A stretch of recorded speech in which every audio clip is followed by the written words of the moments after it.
சாப்பாடு தேவாமிர்தமா இருந்துச்சு. இந்த மாதிரி சாப்பாடு சாப்பிட்டு ரொம்ப நாள் ஆயிடுச்சு. கடைசியா அபியோட அம்மா கையால சாப்பிட்டது. அதுக்கப்புறம் கிடைக்கவே இல்லை.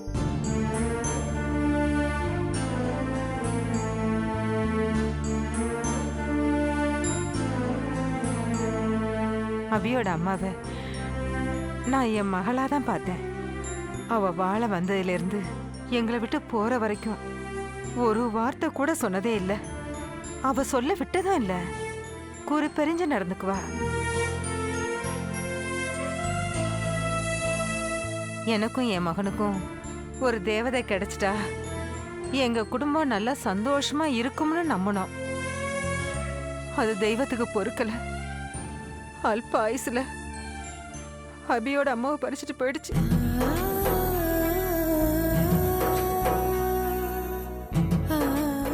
தெய்வம் எங்களை ஏமாத்திடுச்சு. அபி அம்மா எங்களை தவிக்க விட்டுட்டு போவான்னு நாங்க கனவுல கூட எதிர்பார்க்கல. நாங்க ஏமாந்துட்டோம்.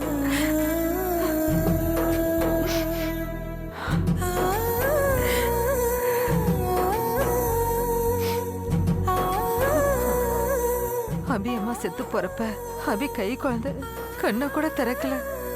இவன் மறு கல்யாணம் பண்ணிக்கவே மாட்டேன்னு இருந்தான்.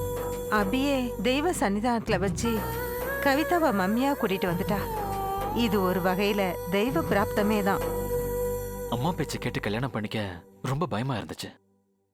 எனக்கு மனைவியா வரவ என் அபிக்கு மாற்றாந்தாய் கொடுமையா வந்துடக்கூடாதுல்ல.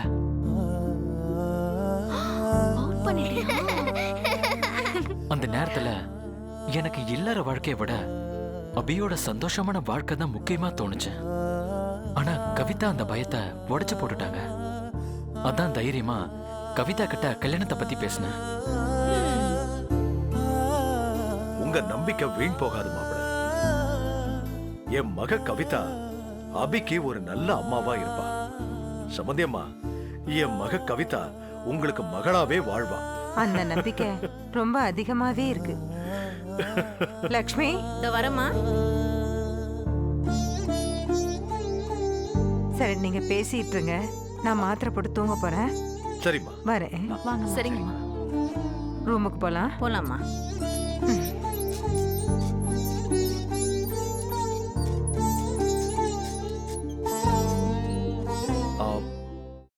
என்ன மாப்பிள இது?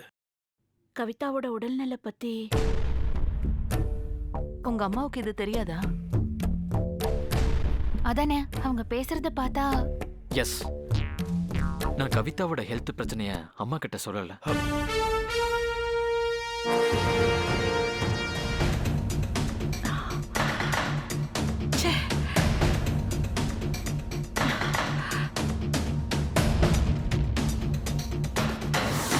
ரோட்ல நின்னு நீங்களும் காஞ்சனாவும் பேசினத கண்ணால பார்த்த பின்னாலதான் நான் பொட்டியோட உங்க வீட்டுக்கு வந்தேன்.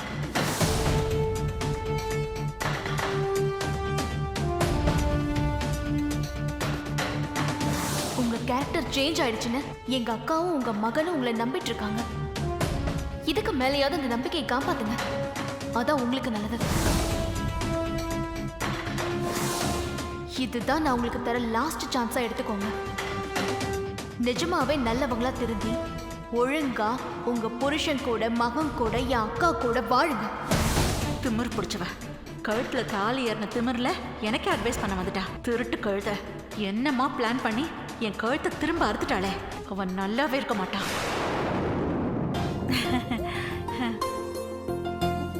வா கௌரி, என்ன கவிதா புகுந்த வீட்டுல செட்டில் ஆயிட்டாளா? ஆமாத்த, எல்லாம் உங்க ஆசீர்வாதம் தான். ஆமாமா, அவளுக்கு இல்லாத ஆசீர்வாதமா? எவ்வளோ சாமர்த்தியமா உன்னையும் காப்பாத்தி அவளையும் காப்பாத்திக்கிட்டா. அவ மட்டும் லா படிச்சிருந்தா நம்மளை விட பெரிய லாயரா ஆயிருப்பா. ஆமாத்த, அவ பெரிய புத்திசாலி பொண்ணுதான். எனக்கே தெரியாம என் புருஷனை கவுத்து கைக்குள்ள போட்டுக்கிட்டு அவன் நினைச்சதை சாதிச்சிருக்காளே. என் மகனை நான் என்னமோன்னு நினைச்சேன். இவனும் பலே திருடனா இல்ல இருக்கா? ஏன் சித்து, கவிதா சொல்லக்கூடாதுன்னு சொன்னா பெத்த அம்மா கிட்ட கூட சொல்ல மாட்டியா?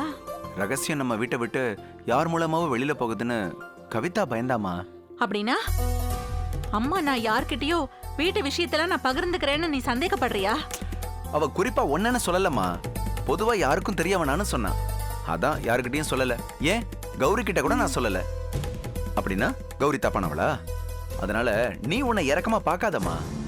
சரி சரி, ரொம்ப உருக்கமாலாம் பேச வேண்டாம். நான் உன்னை இறக்கமாலாம் பார்க்கல. ஆமா, ஏன் இவ்ளோ நேரம்? கவிதா விட மாட்டேன்ட்டாளா? இல்லத்த, எல்லாருமா ஒண்ணா உட்காந்து சமைச்சு விருந்தெல்லாம் சாப்பிட்டுட்டு வந்தோம். அத்த, ஒரு சர்ப்ரைஸ் இருக்கு. என்ன தெரியுமா? என்ன? கவிதா அந்த வீட்ல விளக்கேத்துறதுக்கு அவ கைக்கு தீப்பெட்டி தந்தது யார் தெரியுமா?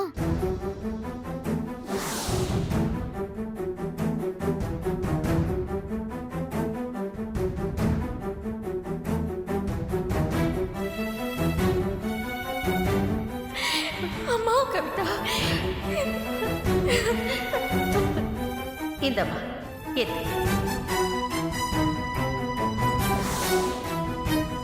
எல்லாரும் ஒரு பக்கமா ஒண்ணு சேர்ந்துட்டாங்களா? கவிதா ஒரு திருடினா அந்த டாக்டர் பையன் அவளுக்கு மேல திருடனா இருக்கானே. என்னத்த யோசிக்கிறீங்க? இல்ல, நமக்கு தான் எல்லாம் தெரியும்னு கர்வத்துல இருக்கோம். ஆனா நேத்து வந்த பசங்கெல்லாம் நமக்கே புத்தி சொல்லுதுங்க. இதே டைலாக தான் நானும் இவர்கிட்ட சொல்லிட்டு வந்தேன். கவிதா ஒரு லெவல்னா கணேஷ் வேற ஒரு லெவலா இருக்காரு. கஸ்தூரி அம்மாவை அவரும் அம்மாவை தான் பாக்குறாரு. கௌரி, போதும். கவிதா அவ வாழ்க்கைன்னு இது வரைக்கும் அலைஞ்சதெல்லாம் போதும். அதுக்காக என் மகனை அல்லாட விட்டதும் போதும். போ, இதுக்கு மேலேயாவது என் மகனுக்கு பொண்டாட்டியாயிரு. ஒரு பேரனையோ பேத்தியோ எனக்கு பெத்து கொடு. ஒரு ஓரமா உட்காந்து நான் அதை வளர்த்துட்டு போறேன். சூப்பர்மா, இதத்தான் கவிதாவும் சொன்னா. கொஞ்சம் வாய மூடுறியா? எப்ப பார்த்தாலும் கவிதா கவிதா கவிதான்னு அவ பெரிய சொல்லிக்கிட்டு அவ என்ன நூத்து கிளவியா? இல்ல கௌரி, இப்பதான் கவிதா பத்திய நினைப்ப விடுன்னு உங்ககிட்ட சொன்னேன். திரும்பவும் கவிதா கவிதான்னு ஆரம்பிச்சா கோவம் வராதா? இத பாரு, கவிதா சொன்னா அனிதா சொன்னாங்கிற கதையெல்லாம் வேண்டாம். அத்தை நான் சொல்றேன், எண்ணி 10வது மாசம் என் கையில பேரனையோ பேத்தியோ பெத்து கொடுக்கற. இல்ல 2 இருந்தா கூட பரவாயில்ல. என்ன சொல்ற? நல்லா சொல்லுமா. ம் ம்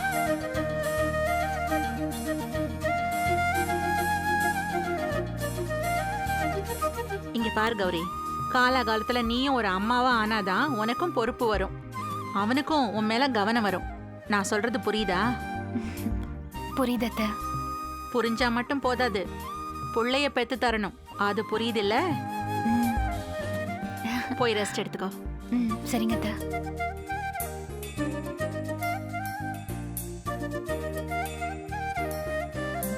அத்த, ஆ?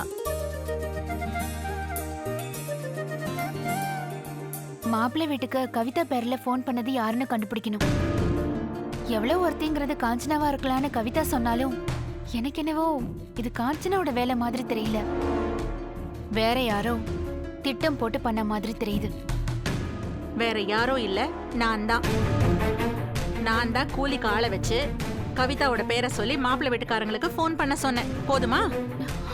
பின்ன என்னடி, இப்பதானே படிச்சு சொன்னேன் கவிதா மேட்டரை தூக்கி போட்டுட்டு தூளி கட்டுறதுக்கு ஏற்பாடு பண்ணுன்னு. இப்போ துப்பறிகிற வேலையில இறங்கிட்ட. போமா, போய் அவனை கவனி. போ. சரிங்க அத்த.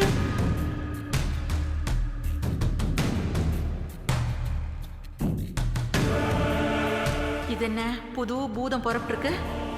மடமடன்னு துப்பறிஞ்சா மாலா மாட்டுவா, மாலா மாட்டினா நான் மாட்டுவேன். என்ன பண்ணலாம்? இத உங்க வீடவே நினைச்சுக்கங்க. நடமாட முடியாத என் இடத்துல இருந்து இந்த வீட்டை நீங்க தான் நிர்வாகம் பண்ணணும்.